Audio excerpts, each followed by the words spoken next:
Hi, I'm Andrew from Parlogram, and in almost every video I make, there's one question that keeps coming up in the comments. What's the point of this video if we can't actually hear the music? And to be fair, that's a perfectly reasonable question. If you're watching a video about music, especially music you love, it's natural to think, why can't I just hear it here? The short answer is, I'd love to. The longer answer is, it's not really up to me.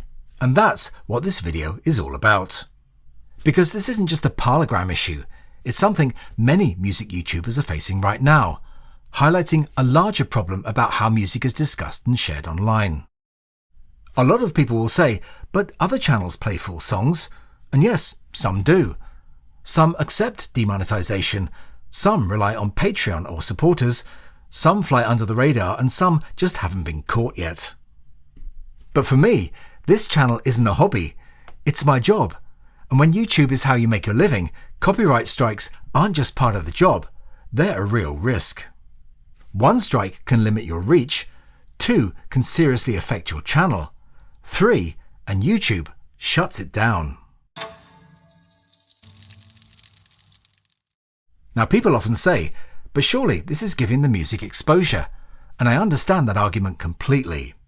If you talk about a great record, explain why it matters, tell the story behind it, there's a good chance that someone will go away and listen to it properly, stream it, buy it, maybe even buy the vinyl. In that sense, creators absolutely do help keep music alive. But here's the uncomfortable reality. Copyright law doesn't care about exposure. It doesn't care about intent, it doesn't care whether you're praising the music or criticizing it. It just cares whether copyright audio has been used. And on YouTube, that's enforced almost entirely by automation. Content ID doesn't know if you're analyzing a song, teaching, telling a story, or just playing it for background. It hears a match and that's it. So context disappears. And this is usually the point where people talk about Instagram and TikTok, because on those platforms you can use music much more freely. The reason is fairly straightforward. Instagram and TikTok have blanket licensing deals with the music industry.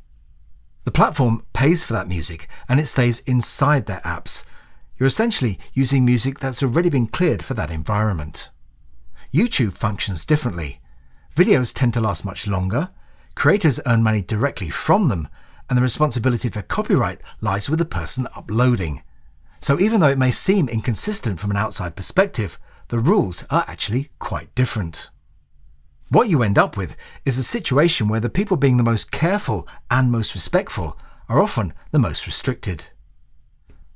I've always regarded this channel as a sort of gateway, a place where you might hear a story, a detail, or some background that sends you back to the music with fresh ears. Some people say, well, if I can't hear the song here, what's the point? And for me, the point has always been to make you want to hear it again properly on your own terms, on headphones, on vinyl, in the car, however you listen. And that's why this issue matters so much to me, because if it becomes harder to talk about music online at all, fewer people will bother doing it, and that doesn't seem like a healthy direction to be heading in. Which brings me to the Beatles. The Beatles' music is, understandably, some of the most protected in the world, and to be clear, that protection has worked. Their catalogue hasn't been cheapened, their legacy is intact, probably stronger than ever. But here's the question I keep coming back to. As time goes on, is protection on its own enough? Because music doesn't survive just by being locked away. It survives by being heard, talked about, argued over, and rediscovered. Younger listeners don't discover music the way people did in the 60s or even in the 90s. They don't wander into record shops. They don't hear deep cuts on the radio. They discover music through context, through stories, through clips, references, conversations. And YouTube, whether we like it or not, has become one of the main places where that discovery now happens. And it's interesting to look at how the Beatles themselves are being presented online now. A lot of Apple's recent efforts to reach new listeners have been focused on platforms like Instagram and TikTok. Short clips, reels, and moments designed to catch people quickly. And from a marketing point of view, that makes complete sense. That's where the younger audiences are.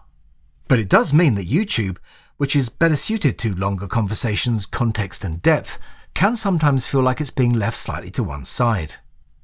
If it becomes harder to talk about music, fewer people will, and when the talking stops, listening usually follows.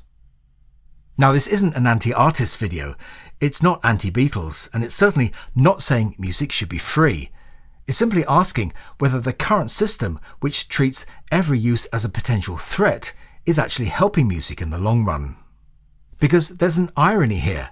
The creators who care most about the music, who do their research, add context, and encourage people to listen properly, are often the ones most restricted from letting you hear it. And that's a strange situation to be in. I don't think anyone expects record labels, artists, or platforms to suddenly throw the doors open and say anything goes. That's not realistic, and it's probably not desirable either. But what does feel missing right now is nuance.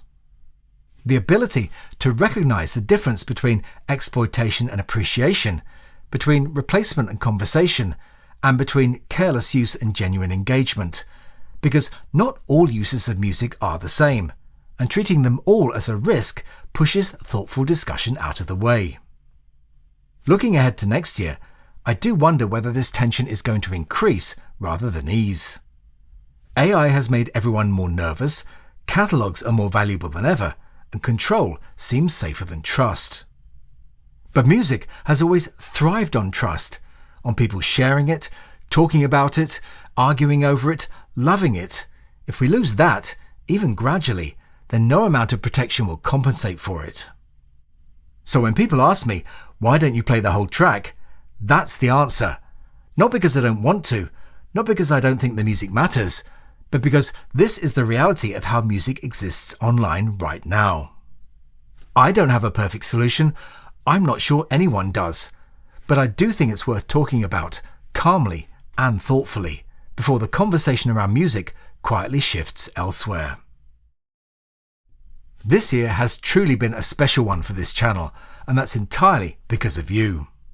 Parlogram started just over 8 years ago, and for the past 5 years it's been my full-time job, something I still feel incredibly lucky to be able to say.